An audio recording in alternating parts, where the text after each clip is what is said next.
Semoga kita semua selalu berada dalam kondisi yang sehat walafiat. Pada kesempatan kali ini, saya akan menjelaskan secara singkat mengenai perwakilan diplomatik. Yang pertama, saya akan menjelaskan dulu secara singkat mengenai apa itu pengertian perwakilan diplomatik. Perwakilan diplomatik merupakan perwakilan suatu negara dalam berbagai kegiatan di dalam upaya melaksanakan hubungan diplomatik dengan negara penerima ataupun organisasi internasional. Perwakilan diplomatik juga dapat dikatakan sebagai perwakilan yang ada di dalam kegiatan tertentu untuk melaksanakan kepentingan negaranya. Sedangkan seseorang yang diberikan tugas sebagai perwakilan diplomatik suatu negara tersebut disebut dengan seorang diplomat.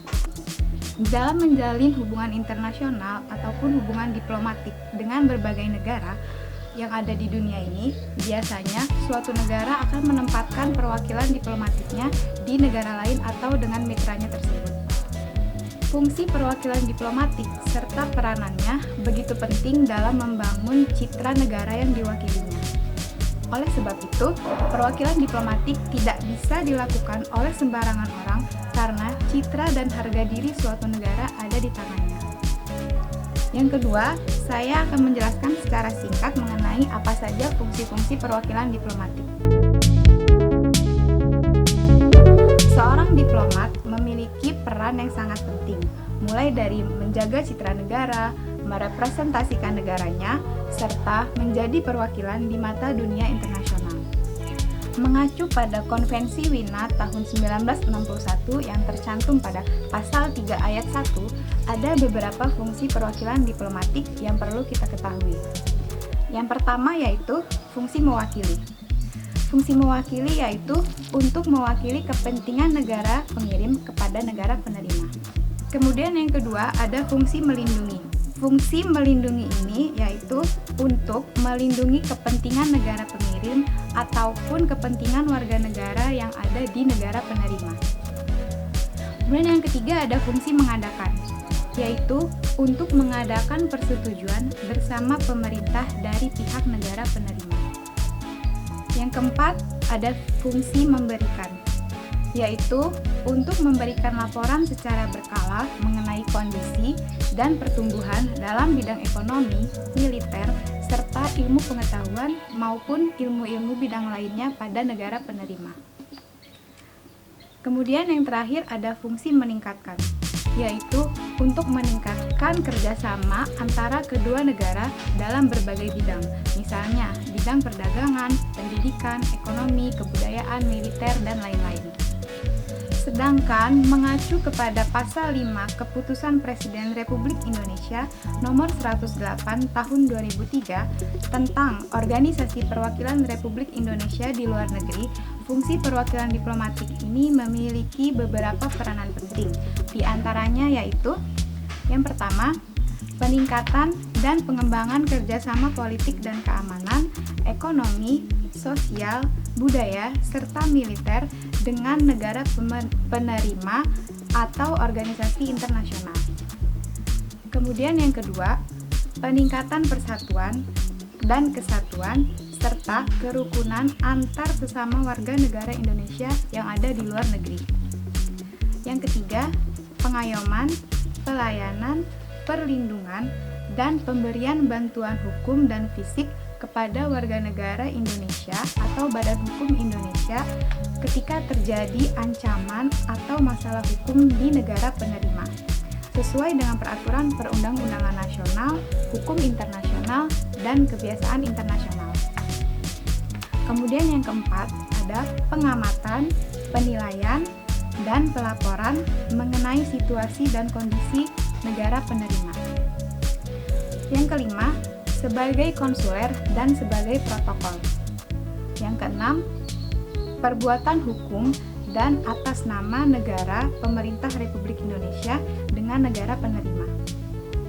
Kemudian yang ketujuh, kegiatan manajemen kepegawaian, keuangan, perlengkapan, pengamanan internal perwakilan, komunikasi, dan persandian. Dan yang terakhir, fungsi-fungsi lain sesuai dengan hukum dan praktik internasional.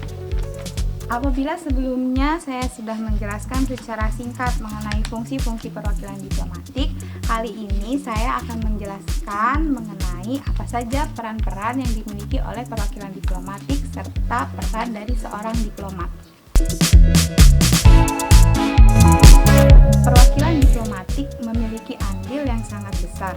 Contohnya dalam perbuatan perjanjian internasional yang dilaksanakan melalui perundang-undangan yang melibatkan beberapa wakil dari masing-masing negara pembuat perjanjian.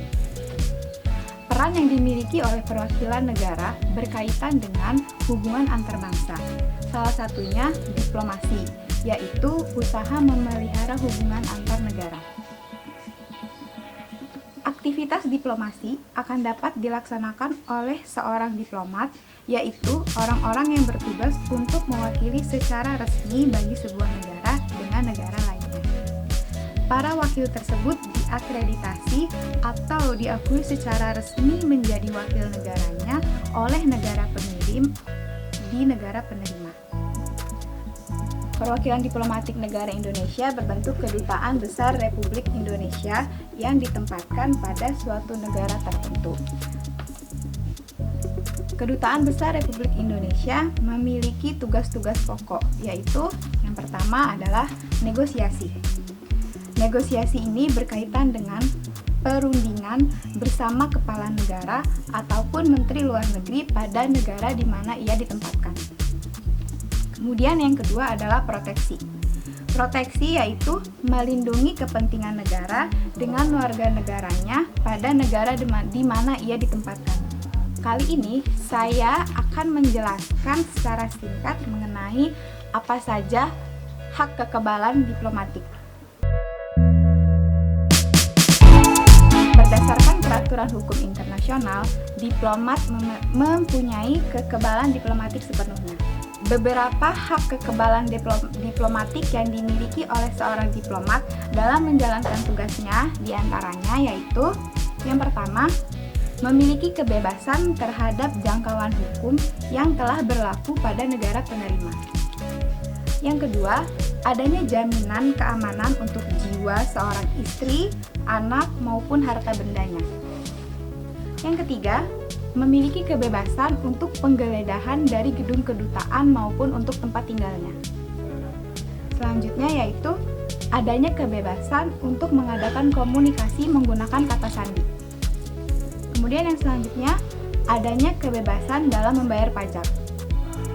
Dan hak kekebalan diplomatik yang terakhir yaitu memiliki kebebasan untuk mengibarkan bendera kedutaan di tempat tinggalnya serta kebebasan pada pemeriksaan kepolisian. Demikianlah penjelasan singkat ini mengenai fungsi, peran, serta hak kekebalan perwakilan diplomatik. Semoga penjelasan ini dapat bermanfaat bagi kita semua dan semoga kita selalu berada dalam kondisi yang sehat walafiat. Terima kasih. Wassalamualaikum warahmatullahi wabarakatuh.